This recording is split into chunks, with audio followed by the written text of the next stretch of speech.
¿Qué onda, perros? ¿Cómo están? Espero que se encuentren bien. Yo estoy otra vez bien. Aquí de nuevo en Más allá del bien y mal de Friedrich Nietzsche. Y vamos con la sección sexta, Nosotros los Doctos. Hoy estoy un poco, no sé, ronco, no sé, me siento así. Como que no, con un poquito de moco. Pero bueno, voy a tratar de hacerlo mejor. Porque la verdad sí quiero terminar de leer y seguir leyendo. Ok, bueno. Sección sexta. Sección sexta. Nosotros los doctos. Uno. A riesgo de que el moralizar manifieste ser también aquí lo que siempre ha sido saber, un intrépido mostrar las propias llagas, según Balzac, yo me atrevería a oponerme a un indebido y pernicioso desplazamiento de rango que hoy, de manera completamente inadvertida y como con la mejor conciencia, amenaza con establecerse entre la ciencia y la filosofía. Quiero decir que, partiendo de nuestra experiencia, experiencia significa siempre, según me parece a mí, mala experiencia. Hemos de tener derecho a intervenir en la discusión sobre esa elevada cuestión de rango, para no hablar como hablan del color los ciegos o como hablan contra la ciencia las mujeres y los artistas. ¡Ay, esa perversa ciencia! Suspiran el instinto y el pudor de las mujeres y de los artistas. Ella averigua siempre lo que hay detrás de cada cosa. La declaración de independencia del hombre científico, su emancipación de la filosofía, constituye una de las repercusiones más sutiles del orden y desorden democráticos. Por todas partes, la autoglorificación y autoexclamación del docto encuéntrase hoy en pleno florecimiento y en su mejor primavera, con lo cual no queremos decir que en este caso la alabanza de sí mismos huela de modo agradable. Nada de dueños. Eso es lo que quiere también aquí el instinto del hombre plebeyo. Y después de que la ciencia se ha liberado con el más feliz éxito de la teología, de la cual fue sierva durante mucho tiempo, aspira ahora con completa altanería insensatez a dictar leyes a la filosofía y a representar ella, por su parte, el papel de señor. ¿Qué digo? De filósofo. Unas veces era el especialista y mozo de esquina el que instintivamente se ponía en guardia contra las tareas y capacidades sintéticas, otras el trabajador diligente el que había percibido un olor de ocio y de aristocrática exuberancia en la economía psíquica del filósofo, y que por ello se sentía menoscabado y empequeñecido. Otras veces era ese daltonismo del hombre utilitario que no ve en la filosofía más que una serie de sistemas refutados y un lujo derrochador que a nadie aprovecha. Con muchísima frecuencia, en fin, encontré en jóvenes doctos, detrás del soberbio menosprecio de la filosofía, la perversa repercusión de un filósofo, al cual se le había negado, cierto, obediencia en conjunto, pero sin haber escapado al hechizo de sus despreciativas valoraciones de otros filósofos, lo que tenía como resultado una disposición global de ánimo opuesta a toda filosofía. Tal me parece ser, por ejemplo, la repercusión de Schopenhauer sobre la Alemania más reciente. Con su poco inteligente furia contra Hegel ha conseguido que la última generación entera de alemanes se separe de la conexión con la cultura alemana, cultura que, bien sopesadas todas las cosas, ha representado una cima y una sutileza adivinatoria del sentido histórico. Pero Schopenhauer mismo era, justo en este punto, tan pobre, tan poco receptivo, tan poco alemán que llegaba a la genialidad. Confesémonos, pues, hasta qué punto le falta a nuestro mundo moderno la especie entera de los Heráclitos, Platones, Empédocles y como se hayan llamado todos esos regios y magníficos eremitas del espíritu, y con cuánta razón a la vista de los representantes de la filosofía que hoy, gracias a la moda, están tanto por encima como por debajo en Alemania. Por ejemplo, los dos leones de Berlín, el anarquista Eugen Dühring y el amalgamista Edward von Hartmann. Le es lícito a un honesto hombre de ciencia sentirse de una especie y una ascendencia mejores. Es en especial el espectáculo de esos filósofos del revoltijo que asimismo se denominan filósofos de la realidad, o positivistas, lo que consigue introducir una peligrosa desconfianza en el alma de un docto joven, ambicioso.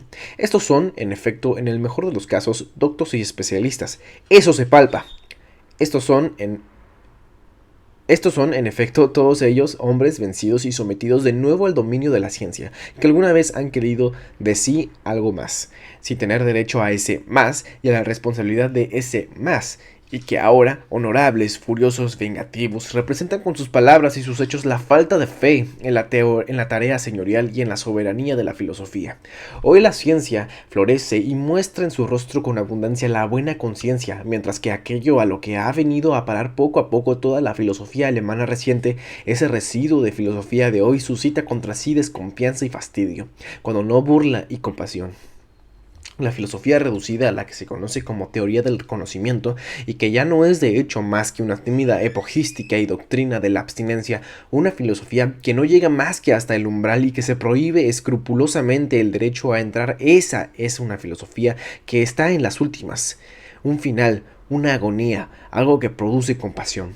¿Cómo podría semejante filosofía dominar? 2. Los peligros que amenazan al desarrollo del filósofo son, en verdad, tan múltiples que se dudaría de que ese fruto pueda llegar en absoluto a madurar. La extensión de las ciencias, la torre construida por ellas, han crecido de modo gigantesco, con lo cual ha aumentado también la probabilidad de que el filósofo se canse ya mientras aprende o se deje retener en un lugar cualquiera y especializarse, de modo que no llegue ya en absoluto hasta su altura, es decir, que no tenga una mirada desde arriba, a la redonda, hacia abajo. O que llegue arriba demasiado tarde, cuando ya su mejor época y su mejor fuerza han pasado, o que llegue dañado, embrutecido, degenerado, de modo que su mirada, su juicio global de valor signifiquen ya poco. ¿Acaso sea precisamente la finura de su conciencia intelectual lo que le haga dudar en el camino y retrasarse? ¿Tiene miedo de la seducción que lo incita a convertirse en diletante, en cien pies y en cien tentáculos? Sabe demasiado bien que quien se ha perdido el respeto a sí mismo no es ya, tampoco en cuanto hombre de conocimiento, el que manda, el que guía. Tendría, pues, que querer convertirse en el gran comediante, en el Cagliostro y cazarratas filosófico de los espíritus, en suma, en seductor. Esta es, en última instancia, una cuestión de conciencia. De hecho, durante largo tiempo la multitud no ha comprendido al filósofo y lo ha confundido con otros, bien con el hombre científico y con el docto ideal, bien con el iluso y ebrio de Dios, religiosamente elevado, desensualizado, desmundanizado, y cuando hoy oímos que se alaba a alguien diciendo que vive sabiamente o como un filósofo, eso no significa casi nada más que vive de modo inteligente y apartado. Sabiduría. A la plebe le parece la sabiduría una especie de huida, un miedo y artificio para escapar bien a un mal juego, pero el filósofo verdadero, ¿no nos parece así a nosotros, amigos míos? Vive de manera no filosófica y no sabia, sobre todo de manera no inteligente, y siente el peso y deber de 100 tentativas y tentaciones de la vida. Se arriesga a sí mismo constantemente, juega el juego malo. 3. En relación con un genio, es decir, con un ser que o bien fecunda a otro o bien da luz a él, tomadas ambas expresiones en su máxima extensión, el docto, el hombre de ciencia medio, tiene siempre algo de solterona, pues como ésta no entiende nada de las dos funciones más valiosas del ser humano. Miremos las cosas con más detalle. ¿Qué es el hombre científico? Por lo tanto, una especie no aristocrática de hombre con las virtudes de una especie no aristocrática de hombre, es decir, no dominante, no autoritaria y tampoco contenta de sí misma. El hombre científico tiene laboriosidad, paciencia para ocupar su sitio en la fila, regularidad y mesura en sus capacidades y necesidades. Tiene el instinto para reconocer cuáles son sus iguales y qué es lo que sus iguales necesitan. Por ejemplo, aquella dosis de independencia y de prado verde sin la cual no hay tranquilidad en el trabajo, aquella pretensión de que se le honre y reconozca. El doctor tiene también, como es obvio, las enfermedades y defectos de una especie no aristocrática. Tiene mucha envidia pequeña y posee un ojo de lince para ver cuánto debajo hay en las naturalezas a cuyas alturas él no puede ascender. Las cosas peores y más peligrosas que un doctor es capaz de hacer la vienen del instinto de mediocridad de su especie, de aquel jesuitismo de la mediocridad que trabaja instintivamente para aniquilar al hombre no habitual y que intenta romper, o, mejor todavía, aflojar todo arco tenso. Aflojarlo, claro, con consideración, con mano indulgente, aflojarlo con cariñosa compasión. Este es el auténtico arte del jesuitismo, que ha sabido siempre presentarse como religión de la compasión. 4. Por grande que sea el agradecimiento con que acojamos el espíritu objetivo, ¿y quién no habría estado ya alguna vez mortalmente harto de todo lo subjetivo y de su maldito solipsismo? Al final tenemos que aprender a tener cautela también con nuestro agradecimiento y poner freno a la exageración con que la renuncia del espíritu a sí mismo y su despersonalización vienen siendo ensalzadas últimamente cual si fueran, por así decirlo, una meta en sí, una redención y transfiguración, cosa que suele ocurrir sobre todo en el interior de la escuela de los pesimistas, escuela que por su parte tiene también buenas razones para otorgar los máximos honores al conocer desinteresado. El hombre objetivo, que ya no lanza maldiciones e injurias como el pesimista, el doctor ideal, en el cual consigue el instinto científico florecer y prosperar tras miles de fracasos completos y de fracasos a medias, es con toda seguridad uno de los instrumentos más preciosos que existen, pero debe ser manejado por alguien más poderoso. Él es tan solo un instrumento, digamos, un espejismo, no una finalidad por sí misma. El hombre objetivo es de hecho un espejo, habituado a someterse a todo lo que quiere ser conocido, sin ningún otro placer que el que lo proporciona al conocer, el reflejar. Ese hombre aguarda hasta que algo llega, y entonces se extiende con delicadeza para que sobre su superficie y piel no se pierdan tampoco las huellas ligeras y el fugaz deslizarse de seres fantasmales. Le cuesta reflexionar sobre sí mismo, y no rara vez yerra al hacerlo. Fácilmente se confunde a sí mismo con otros, se equivoca en lo referente a sus propias necesidades, y esto es lo único en que se muestra burdo y negligente. Tal vez lo atormenten la salud o la mezquindad y el aire enrarecido de mujeres y amigos, o la falta de compañeros y compañía, incluso su fuerza a sí mismo a reflexionar sobre su tormento. En vano. Ha perdido la seriedad para consigo mismo también el tiempo, es jovial, y no por falta de penas, sino por falta de dedos y de manos para tocar sus penas. Si se quiere de él amor y odio, quiero decir amor y odio tal como los entienden Dios, la mujer y el animal, él hará lo que pueda y dará lo que pueda.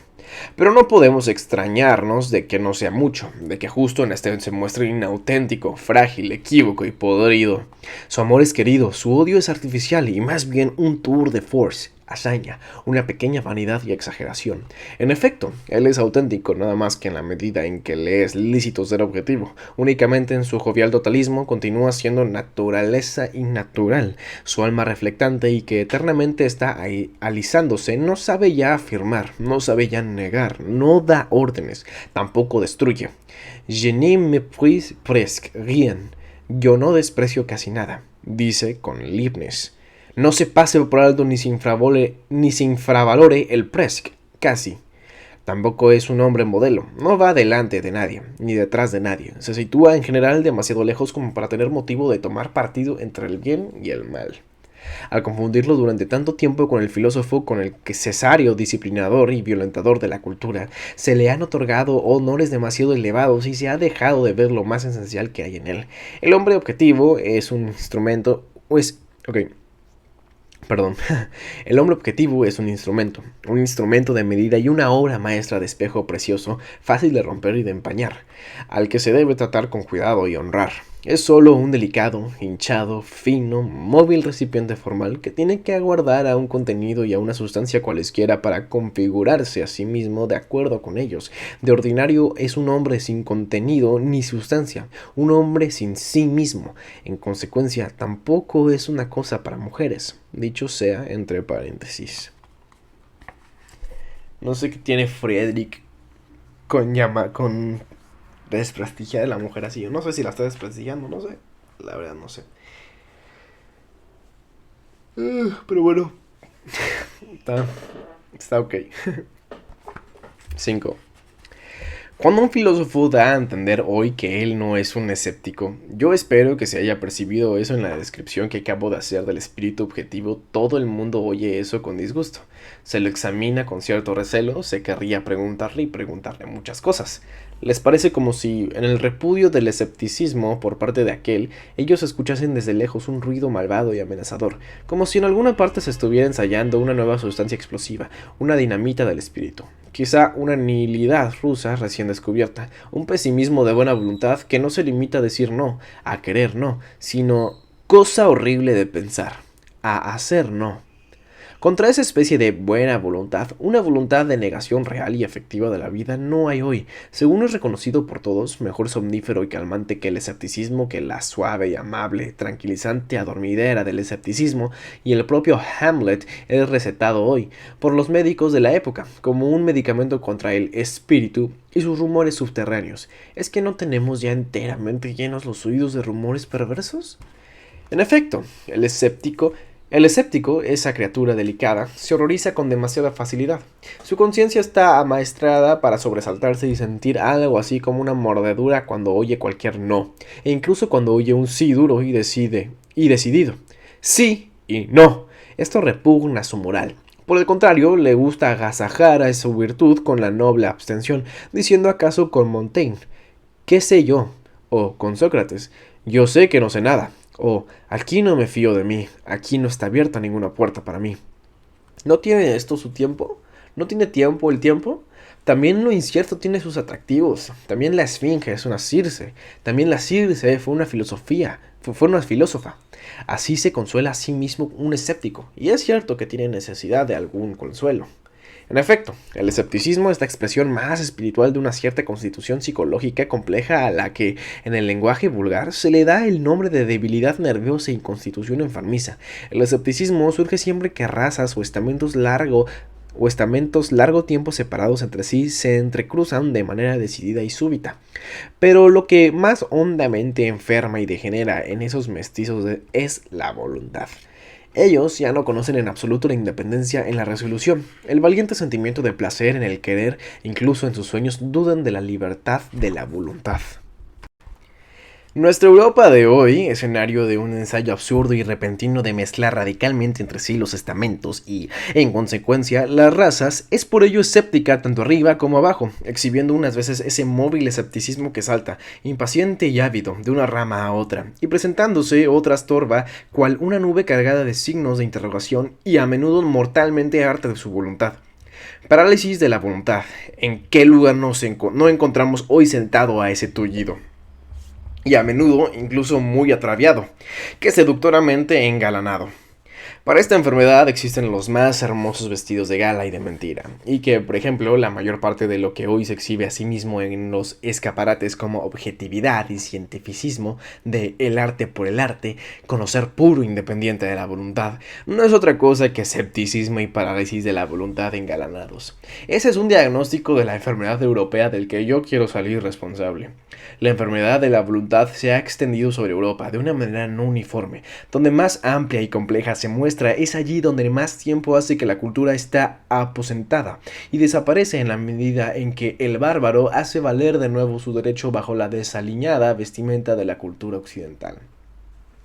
En la Francia actual es, por lo tanto, y esto es cosa tan fácil de deducir como de palpar con la mano, donde más enferma se encuentra la voluntad, y Francia, que siempre ha tenido una habilidad magistral para transformar en algo atractivo y seductor incluso los giros más fatales de su espíritu, muestra hoy propiamente su preponderancia cultural sobre Europa en su calidad de escuela y escaparate de todas las magias del escepticismo. La fuerza de creer y, en concreto, de creer largamente, es ya un poco más fuerte en Alemania, y en el norte alemán es, a su vez, más fuerte que en el centro, considerablemente más fuerte es en Inglaterra, en España y Córcega, ligada en el primer caso a la flema, y en el segundo a los cráneos duros, para no hablar de Italia, la cual es demasiado joven como para saber lo que quiere y que tiene que demostrar primero si es capaz de querer, pero donde más fuerte y más asombrosa se muestra es en aquel imperio intermedio en el que Europa, por así decirlo, refluye hacia Asia en Rusia.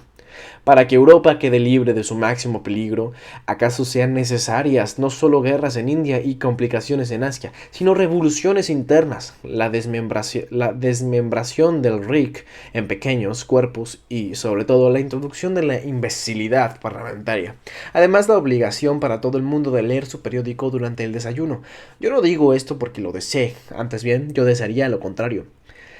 Quiero decir que a un aumento tal de la amenaza representada por Rusia, que Europa tuviera que decidirse a volverse amenazador en esa misma medida, esto es, a adquirir una voluntad única mediante el instrumento de una nueva casta que dominase sobre Europa, a adquirir una voluntad propia prolongada, terrible, que pudiera proponerse metas para milenios para que por fin acabasen tanto la comedia, que ha durado demasiado, de su división en pequeños estados como sus veleidades dinásticas y democráticas. El tiempo de la política pequeña ha pasado. Ya el próximo siglo trae consigo la lucha por el dominio de la tierra, la coacción a hacer una política grande. 6. ¿Hasta qué punto la nueva edad bélica en que nosotros los europeos hemos manifiestamente entrado va a favorecer quizá también el desarrollo de una especie distinta y más fuerte de escepticismo? Es cosa sobre la cual yo quisiera expresarme por el momento nada más que mediante una imagen que los amigos de la historia alemana comprenderán. Aquel irreflexivo entusiasta de los granaderos guapos y altos que, como rey de Prusia, dio vida a un genio militar y escéptico y con ello, en el fondo, a ese nuevo tipo de alemán que justo ahora aparece victoriosamente en el horizonte. El ambiguo y loco padre de Federico el Grande tuvo también en un único punto la zarpa y la garra afortunada del genio. Supo que era lo que faltaba entonces en Alemania y cuál era la falta que resultaba 100 veces más angustiosa y urgente que, por ejemplo, la falta de cultura y de forma social. Su aversión por el joven Federico provenía de la angustia de un instinto profundo. Faltaban varones y él recelaba, para amarguísimo fastidio suyo, que su propio hijo no era suficientemente varón. En esto se engañó, mas quien no se habría engañado en su lugar. Veía a su hijo víctima del ateísmo, del espíritu de la deleitosa frivolidad propia de franceses llenos de ingenio. Veía en el trasfondo la gran chupadora de sangre, la araña del escepticismo. Sospechaba la incurable miseria de un corazón que ya no es bastante fuerte ni para el bien ni para el mal, de una voluntad rota que ya no da órdenes, que ya no puede dar órdenes. Entre tanto se desarrolló en su hijo aquella especie nueva, más peligrosa y más dura, de escepticismo. Quién sabe hasta qué punto favorecida precisamente por el odio del padre y por la gélida melancolía de una voluntad que se había hecho solitaria. El escepticismo de la virilidad temeraria que está estrechamente emparentado con el genio para la guerra y para la conquista y que hizo su primera entrada en Alemania bajo la figura del gran Federico. Pero si alguien quiere percibir qué distinción tan grande representa ese miedo al varón existente en el espíritu alemán que despertó a Europa de su somnolencia dogmática, recuerda el antiguo concepto que fue necesario superar con él, y cómo no hace tanto tiempo que a una mujer masculinizada le fue lícito, con una desbocada presunción, osar recomendar los alemanes a la simpatía de Europa como cretinos suaves y poéticos, buenos de corazón y débiles de voluntad. Entiéndase por fin con suficiente profundidad el asombro de Napoleón cuando vio a Goethe. Ese asombroso delata lo que durante siglos se había entendido por espíritu alemán. Voilà, un homme. Quería decir, eso es un varón. Eso es un varón. Y yo había esperado únicamente un alemán. 7. Suponiendo pues que en la imagen de los filósofos del futuro hay algún rasgo que permita adivinar que acaso ellos tengan que ser escépticos en el sentido recién insinuado, con esto no habríamos designado más que algo en ellos y no a ellos mismos. Idéntico derecho tienen a hacerse llamar críticos, y sin ninguna duda serán hombres de experimentos. Mediante el nombre con que he osado bautizarlos, he subrayado ya de modo expreso el experimentar y el placer de experimentar. Lo he hecho porque a ellos, como críticos de los pies a la cabeza, les gusta servirse del experimento en un sentido nuevo, quizá más amplio, quizá más peligroso. En su pasión de conocimiento, tienen ellos que llegar con sus temerarios y dolorosos experimentos más allá de lo que puede aprobar el reblandecido y debilitado gusto de un siglo democrático. No hay duda, a esos venideros es a lo que menos les será lícito abstenerse de aquellas propiedades serias y no exentas de peligro que diferencian, al crítico del escéptico, quiero decir, la seguridad de los criterios valorativos, el manejo consciente de una unidad de método, el coraje alertado, el estar solos y el poder responder así de sí mismos. Incluso admiten la existencia en ellos de un placer en el decir no y en el desmembrar las cosas, y de una cierta crueldad juiciosa, que sabe manejar el cuchillo con seguridad y finura, aun cuando el corazón sangre. Sonreirán estos espíritus rigurosos cuando alguien diga ante ellos: ese pensamiento me levanta, ¿cómo no iba a ser verdadero? O esa obra me encanta, ¿cómo no iba a ser ella hermosa? Oh, ese artista me engrandece. ¿Cómo no iba a ser él grande? ¿Acaso tengan preparada no solo una sonrisa, sino una auténtica náusea frente a todo lo que de ese modo sea iluso, idealista, femenino, hermafrodita, y quien supiera seguirlos hasta las cámaras ocultas de su corazón difícilmente encontraría allí el propósito de conciliar los sentimientos cristianos con el gusto antiguo, y no digamos con el parlamentarismo moderno, propósito conciliador que en nuestro muy inseguro y, por consiguiente, muy conciliador siglo se encontrará incluso entre los filósofos. Esos filósofos del futuro se exigirán a sí mismos no solo una disciplina crítica y todos los hábitos que conducen a la limpieza y al rigor en los asuntos del espíritu, les será lícito exhibirse a sí mismos como su especie de ornamento. A pesar de ello, no por esto quieran llamarse todavía críticos. Aunque esta valoración de la filosofía goce del aplauso de todos los positivistas de Francia y de Alemania, y sería posible que hubiese halagado incluso al corazón y al gusto de Kant, recuérdese el título de sus obras capitales. Nuestros nuevos filósofos dirán, a pesar de eso... ¿Qué? No entendí. Nuestros nuevos filósofos dirán, a pesar de eso. Ah, ok. Sí. Ok, perdón, leí muy súper mal ahí. Perdón. Pido perdón. Los críticos son instrumentos del filósofo y precisamente por eso, porque son instrumentos, no son aún ni de lejos filósofos. También el gran chino de Königsberg era únicamente un gran crítico. 8.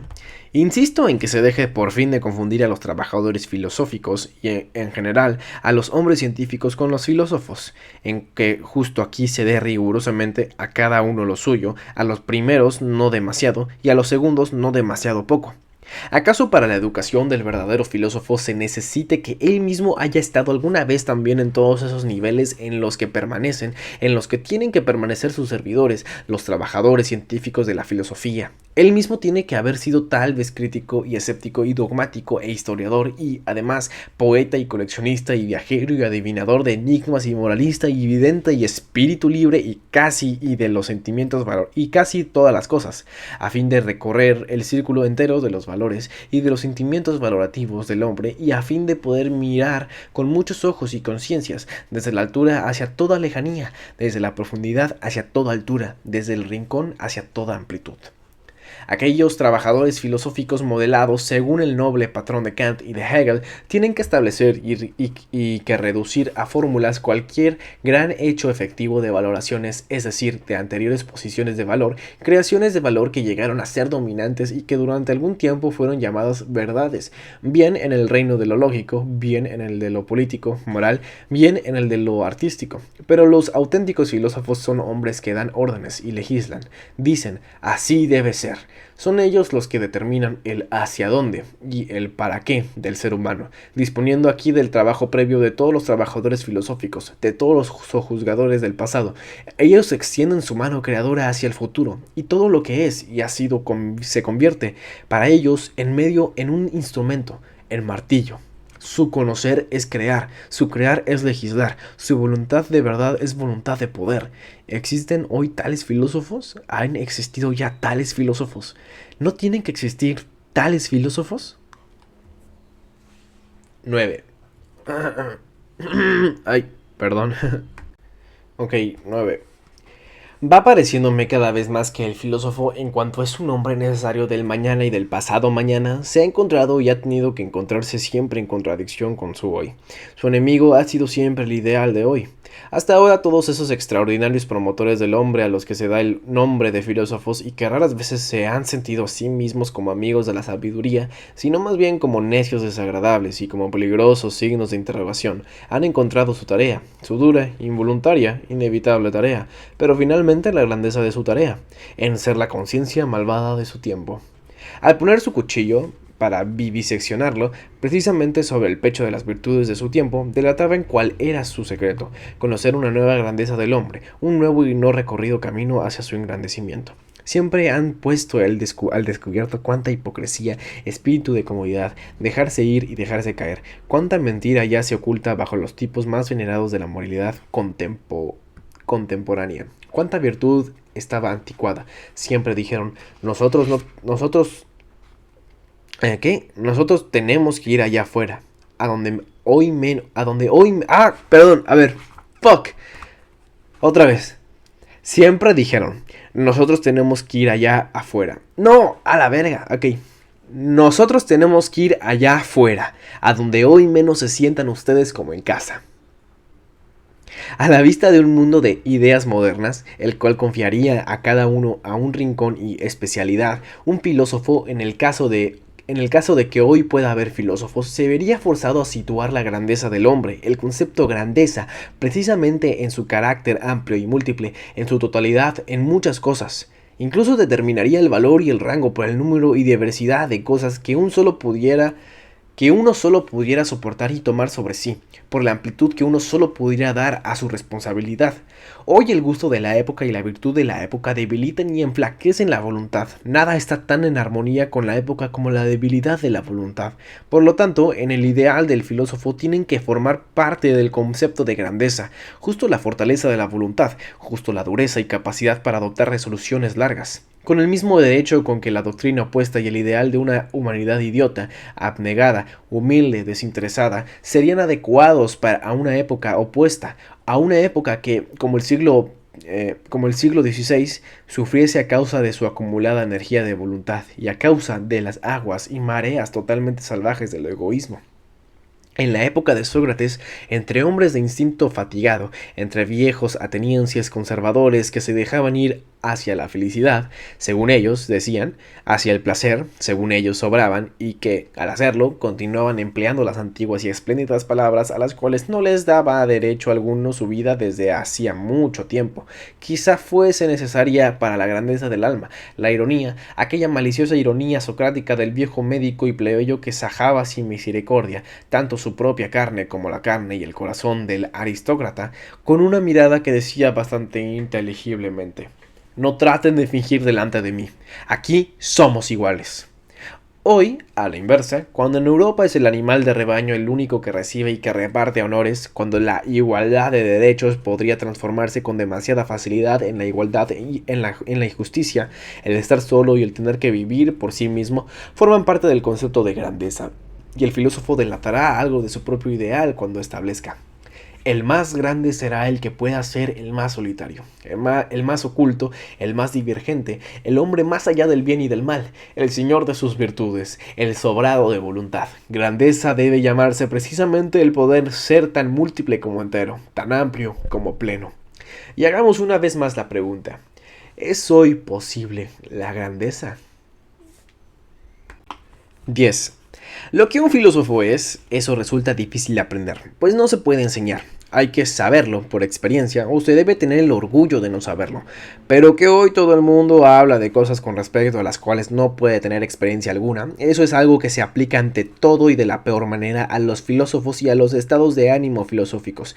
Poquísimos son los que los conocen, poquísimos son aquellos a los que les es lícito conocerlos, y todas las opiniones populares sobre ellos son falsas.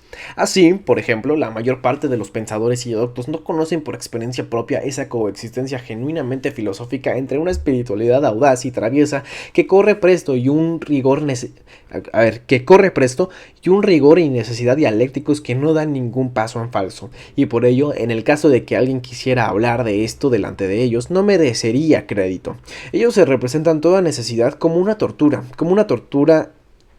torturante tener que seguir y ser forzado, y el pensar mismo lo conciben como algo lento, vacilante, casi como una fatiga y con bastante frecuencia, como digno del sudor de los nobles, pero no, en modo alguno, como algo ligero, divino, estrechamente al fin al baile, a la petulancia. Pensar y tomar en serio, tomar con gravedad una cosa en ellos, esto va junto, únicamente así lo han vivido ellos. ¿Acaso los artistas tengan en esto un olfato más sutil? Ellos que saben demasiado bien que justo cuando no hacen ya nada voluntariamente, sino todo necesariamente, es cuando llega a su cumbre su sentimiento de libertad, de finura, de omnipotencia, de establecer, disponer, configurar creadoramente, en suma, que entonces es cuando la necesidad y la libertad de la voluntad son ellos una sola cosa. Hay, finalmente, una jerarquía de estados psíquicos a la cual corresponde la jerarquía de los problemas, y los problemas problemas supremos rechazan sin piedad a todo aquel que se atreve a acercarse a ellos, sin estar predestinado por la altura y poder de su espiritualidad a darle solución. Para entrar en un mundo elevado hay que haber nacido, o dicho con más claridad, hay que haber sido criado para él. El derecho a la filosofía, tomando estas palabras con el Tomando esta palabra en el sentido grande, solo se tiene gracia a la ascendencia. También aquí son los antecesores, la sangre, los que deciden. Muchas generaciones tienen que haber trabajado anticipadamente para que surja el filósofo. Cada una de sus virtudes tiene que haber sido adquirida, cultivada, heredada, apropiada individualmente, y no solo el paso y carrera audaces, ligeros, delicados de los pensamientos, sino sobre todo la prontitud para las grandes responsabilidades, la soberanía de las miradas dominadoras, de las miradas hacia abajo, el sentirse a sí mismo separado de la multitud y de sus deberes y virtudes, el afable, el afable proteger y defender aquello que es malentendido y calumniado, ya sea Dios, ya sea el diablo, el placer y la ejercitación en la gran justicia, el arte de mandar, la amplitud de la voluntad, los ojos lentos, que raras veces admiran, raras veces miran hacia arriba, que raras veces aman. Estuvo... que me gustó cómo terminó. Así que raras veces aman. Eso es bastante verdad. Algo a destacar es que puso la palabra Dios en minúscula. Nunca había hecho eso en todo el libro. Pero bueno, espero que les haya gustado. Perdón si leí de la chingada. La verdad es que sí sentí que leí muy mal. No sé si hoy no es mi día o no sé. Pero bueno. Por lo menos espero que les haya gustado. Espero que les haya encantado. Y pues nada. Creo que nos veremos en el próximo. Y ya casi Bueno, no, ya casi no lo terminamos. Nos faltan unas 40... 60 páginas nos faltan. Sí, nos faltan como 70 páginas. Entonces, pues bueno, espero que les haya gustado. Y nada, nos vemos en el próximo capítulo de Más allá del bien y el mal de Friedrich Nietzsche. Chao, chao.